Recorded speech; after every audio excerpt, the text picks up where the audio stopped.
Hello friends, I am Irfan Khan.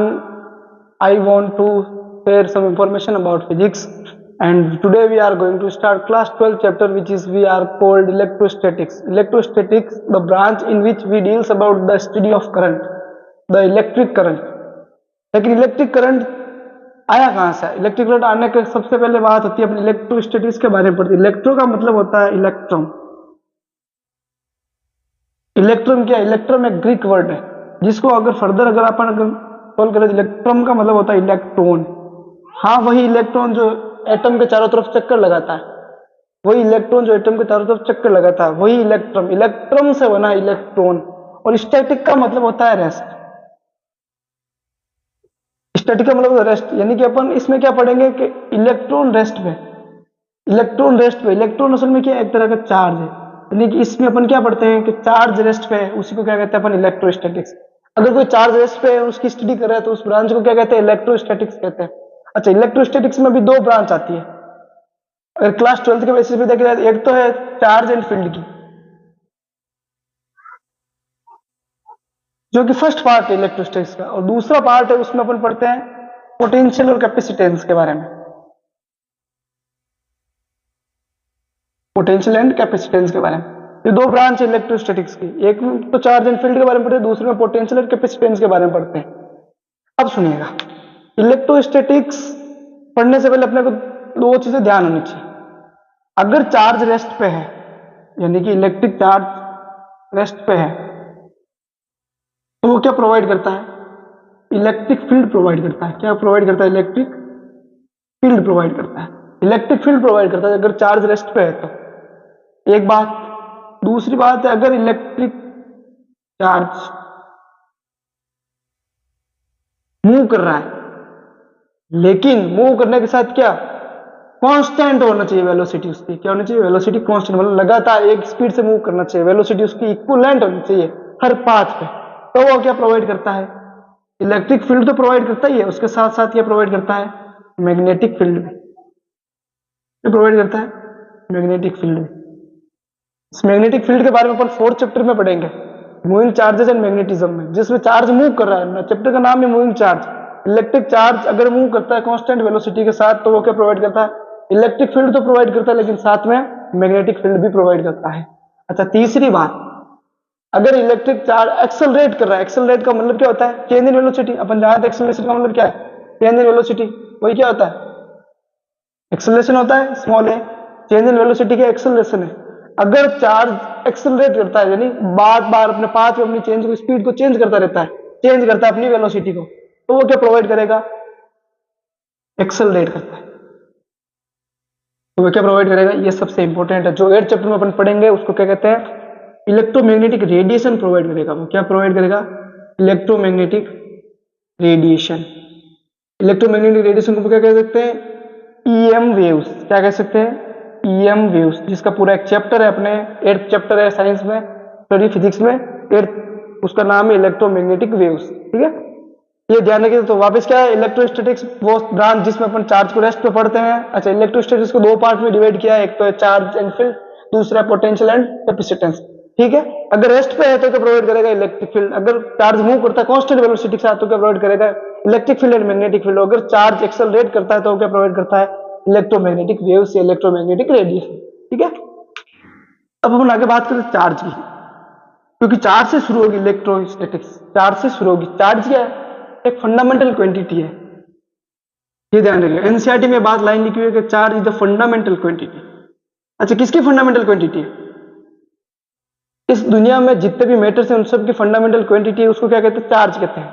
जितने भी fundamental matters है उस दुनिया में, उन सब की फंडामेंटल क्वांटिटी क्या कहते हैं? चार्ज कहते हैं। मतलब अगर चार्ज जो है फंडामेंटल क्वांटिटी है। अच्छा, चार्ज दो पार्ट्स में डिवाइडेड होते हैं, भी ध्यान रखिएगा। एक होता है पॉजिटिव, एक होता है नेगेटिव। पॉजिटिव चार्ज और नेगेटिव चार्ज। अच्छा, इन दोनों के बीच में अगर अपन बात करें कि पॉजिटिव चार्ज और नेगेटिव चार्ज के बीच में सबसे पहले डिफरेंशिएट किसने किया था? ये प्रॉपर्टी किसने बताई थी? चार्ज की प्रॉपर्टी है कि चार्ज पॉजिटिव और नेगेटिव नेचर शो करता है। ये सबसे पहले अगर किसी ने बताई तो उस बंदे का नाम था बेंजामिन फ्रैंकलिन। क्या नाम था? Benjamin Franklin. फ्रैंकलिन साहब ने कहा कि चार्ज के पास दो प्रॉपर्टी होती है, एक तो वो पॉजिटिव होता है, एक वो नेगेटिव होता है। उसने क्या किया? उसके पास एक ग्लास की रोड थी जिसके ऊपर पॉजिटिव चार्ज था, एक उसके पास प्लास्टिक की रोड थी जिसके ऊपर नेगेटिव चार्ज था। ये दोनों एक दूसरे को अट्रैक्ट कर रही थी। यार बंदा कह रहा है कि ये दोनों, ये भी रोड है ये भी रोड, लेकिन इन दोनों के बीच में ऐसा क्यों है? अच्छा, यही एक दूसरे ग्लास की रोड के पास लेकर ये दोनों रिपेल कर रही थी, इसी को अगर प्लास्टिक रोड के पास लेके रिपेल कर, यार ये दोनों सेम ले जा रहे तो रिपेल कर रही है, लेकिन डिफरेंट ले जा रहे तो अट्रैक्ट कर रही है। इसका मतलब क्या है? उसने कहा इन दोनों के बीच में कुछ ना कुछ तो है, कुछ ना कुछ प्रॉपर्टी तो है जो बता रही है या जो इनको अट्रैक्ट कर रही है, जो इनको रिपेल करने के लिए मजबूर कर रही है। तो उसने फिर बाद में एक बात कही कि चार्ज के बीच में दो चार्ज होते हैं फंडामेंटल, एक तो होता है नेगेटिव, एक होता है पॉजिटिव। और बात क्या कही उसने कि जो बेंजामिन फ्रैंकलिन साहब कहते हैं कि चार्ज की प्रॉपर्टी होती है like repel like. Like repel like मतलब जो लाइक चार्ज मतलब सेम चार्ज होंगे वो रिपेल करेंगे एक दूसरे को, लाइक चार्ज एक दूसरे को क्या करेंगे? रिपेल करेंगे। दूसरी बात बंदा कहता है कि अनलाइक चार्ज अट्रैक्ट करेंगे, अनलाइक चार्ज अट्रैक्ट करता है, मतलब जो डिफरेंट एनर्जी के चार्ज अट्रैक्ट करेंगे। इसका मतलब क्या, अपन इन टर्म्स बात करें तो अगर पॉजिटिव चार्ज है, पॉजिटिव है तो क्या होगा? रिपल्सन। अगर नेगेटिव है तो भी क्या होगा? रिपल्सन। लेकिन पॉजिटिव नेगेटिव है तो क्या हो जाएगा? अट्रैक्शन। ये ध्यान रखिएगा। ये चार्ज की दो प्रॉपर्टी है, पहली प्रॉपर्टी क्या है? लाइक रिपेल ईच अदर, दूसरी क्या है? Unlike attract each other. अच्छा, चार्ज कितने टाइप के होते हैं? टू टाइप के होते हैं फंडामेंटल, पॉजिटिव एंड नेगेटिव। अच्छा, पॉजिटिव और नेगेटिव को भी फर्दर अगर बात करें तो पॉजिटिव चार्ज कौन सा होता है? अपन नेचर में देखें तो पॉजिटिव चार्ज कौन सा होता है? जिसको अपन कहते हैं प्रोटॉन, जो कहां पर होता है? इलेक्ट्रॉन के न्यूक्लियस में होता है। वो प्रोटॉन क्या है? पॉजिटिव चार्ज है, ठीक है। अच्छा, और नेगेटिव चार्ज तो अपन सब जानते हैं, जिससे चैप्टर की शुरुआत होती है, वो क्या है? इलेक्ट्रॉन। ये क्या है? एक नेगेटिव चार्ज है। इलेक्ट्रॉन नेगेटिव चार्ज है जो क्या करता है? एटम के चारों तरफ वेक्टर लगाता है, ठीक है। ठीक है, अपन ने दो प्रॉपर्टी पढ़ी थी पहले। पहली प्रॉपर्टी क्या थी? चार्ज पॉजिटिव और नेगेटिव नेचर शो करता है। दूसरी क्या थी? अनलाइक चार्ज क्या करते हैं? अट्रैक्ट। और लाइक रिपेल। ये दो प्रॉपर्टी हो गई। अपन तीसरी प्रॉपर्टी पढ़ते हैं जो इंपॉर्टेंट प्रॉपर्टी और जो एनसीईआरटी में डिस्क्रिप्टिव वे में दी है, मतलब उसको डिस्क्राइब किया गया पूरा। वो अगर तीसरी अपन बात करें, तीसरी प्रॉपर्टी, तो क्या है? Additivity of charge. Additivity of charge, additivity of charge. Charge additivity होती है, मतलब क्या है? इसके सीधी सीधी बात करें तो क्या होता है? all charges exist in nature, sorry, are equal to integral, sorry, algebraic sum of each other। ये कह रहा है कि अगर कोई सिस्टम है, उसके जो सारे चार्ज है वो किसके इक्विवेलेंट होंगे? टोटल चार्ज, यानी कि जो नेट चार्ज होगा, टोटल चार्ज, जिसको कहते हैं समीशन क्यू। समीशन क्यू किसके इक्विवेलेंट होगा? जैसे मान लीजिए अगर चार्ज है एन, एन चार्ज है, तो एन का जो एल्जेब्रिक सम होगा ना, ये बंदा इसके इक्विवेलेंट होगा टोटल चार्ज। यही क्या? Additivity of charge. इसका एल्जेब्रिक सम, ये कह सकता है कि summation of q is equal to algebraic sum of total charge present in system. System में जितने चार्ज है उनका एल्जेब्रिक सम ही क्या है? टोटल चार्ज होगा सिस्टम का, ध्यान रखिएगा। तीन प्रॉपर्टी हो गई है। चौथी प्रॉपर्टी अपन बात करते हैं जो कि किसको फॉलो करती है? किसको फॉलो करती है? वो क्लास 11th के 6th चैप्टर को, क्लास 11th फिजिक्स के 6th चैप्टर को। इसमें अपन बात करते हैं एनर्जी की, और उसी से बात करते हैं अपन क्वांटाइजेशन ऑफ,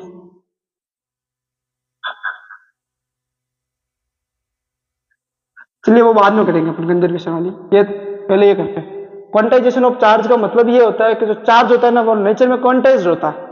क्वांटाइज का मतलब क्या होता है? इसका सीधे सीधा अगर फॉर्मेट बात करें तो होता है Q बराबर होता है NE। Q क्या है? ये चार्ज, ठीक है। N क्या है? नंबर ऑफ चार्ज, जो किस में प्रेजेंट है? सिस्टम में प्रेजेंट है। और ये क्या है? ये क्या है? Charge on electron. क्या है? Charge on electron. अच्छा, इलेक्ट्रॉन का चार्ज क्यों? प्रोटॉन क्यों नहीं दे रहे? क्योंकि सबसे छोटी फंडामेंटल बेसिक यूनिट की चार्ज की वो इलेक्ट्रॉन ही होता है, जिसकी वैल्यू क्या होती है 1.6 इंटू 10⁻⁻19 कूलम, लेकिन किसकी होती है माइनस, ये ध्यान रखिएगा माइनस की होती है। अच्छा, इलेक्ट्रॉन की वैल्यू और प्रोटॉन की वैल्यू इक्वल होती है। प्रोटॉन की क्या होती है, प्रोटॉन की अगर बात करते क्या होगी प्रोटॉन की 1.6 इंटू 10⁻⁻19, लेकिन इसमें पॉजिटिव, दोनों में यही डिफरेंस है चार्ज की। अच्छा, क्वांटाइजेशन ऑफ चार्ज कहता क्या है कि जो टोटल चार्ज होगा ना, टोटल चार्ज होगा ना, total charge is equal to integral multiple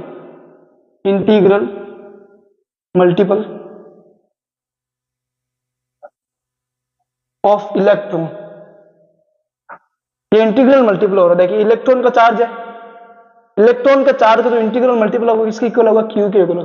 सीधा ध्यान रखिए q equal to n e, यही फॉर्मूला, इससे सीधे सवाल बनता है q equal to n e, ध्यान रखिए। अच्छा, एक सवाल बहुत ज्यादा पूछा जाता है, इसी से रिलेटेड है, पूछा यह जाता है कि एक कूलम चार्ज होता है ना, उसमें कितने इलेक्ट्रॉनिक चार्ज होते हैं। क्या पूछते हैं कि जो एक कूलम का चार्ज होता है ना, एक कूलम का चार्ज होता है ना, उसमें कितने इलेक्ट्रॉनिक चार्ज होते हैं, ये बताओ आप कितने होते हैं, ये बताओ आप। तो इसका सीधा है कि अपन जानते हैं क्यू बराबर है एन ई, क्यू कितना है 1 कूलम, एन कितना है वो पता नहीं, वही तो निकालना अपने को कितने होते हैं। और ई क्या है, इलेक्ट्रॉन पे चार्ज, इस ई को अपन इधर ट्रांसफर करते हैं तो नीचे आ जाएगा। और ई पे चार्ज कितना होता है 1.6 इंटू 10⁻⁻19। इसको जब सोल्व करते हैं ना तो एन की वैल्यू कितनी आती है 6.25 इंटू 10⁻18। ये ध्यान रखिएगा, बहुत ज्यादा सवाल आता है, बहुत ज्यादा पूछते हैं कि एक कूलम चार्ज में कितने इलेक्ट्रॉनिक चार्ज होते हैं, 6.25 इंटू 10⁻18, 6.25 इंटू 10⁻18 कूलम चार्ज होते हैं, ध्यान रखिए। ओके, अब लास्ट प्रॉपर्टी चार्ज की जो अपन पढ़ेंगे यहाँ पर, उसके बाद अपन कूलम लॉ पे चले जाएंगे जहां पर फोर्स के बारे में बात करेंगे अपन। अच्छा, मैंने कहा था अभी थोड़ी देर पहले कि जो लास्ट प्रॉपर्टी चार्ज वो किससे रिलेट करती है, एनर्जी से रिलेट करती है, 11th क्लास से रिलेट करती है। वो फिर प्रॉपर्टी उसको क्या कहेंगे, प्रॉपर्टी क्या है, कंजर्वेशन ऑफ चार्ज। अपने लास्ट बार कंजर्वेशन कहां पे पढ़ा था, 11th क्लास में पढ़ा था कंजर्वेशन। कंजर्वेशन का मतलब क्या होता है, बनाए रखना किसी चीज को मेंटेन करना। अच्छा, चार्ज भी मेंटेन होता है लेकिन खुद मेंटेन नहीं होता चार्ज, उसका मतलब क्या, conservation of charge. Conservation of charge का मतलब चार्ज कंजर्वेशन लॉ को फॉलो करता है। अच्छा, ये क्या कहता है कंजर्वेशन ऑफ चार्ज, देखिएगा टोटल चार्ज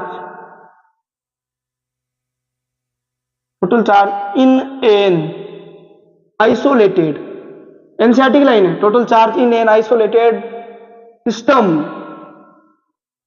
is always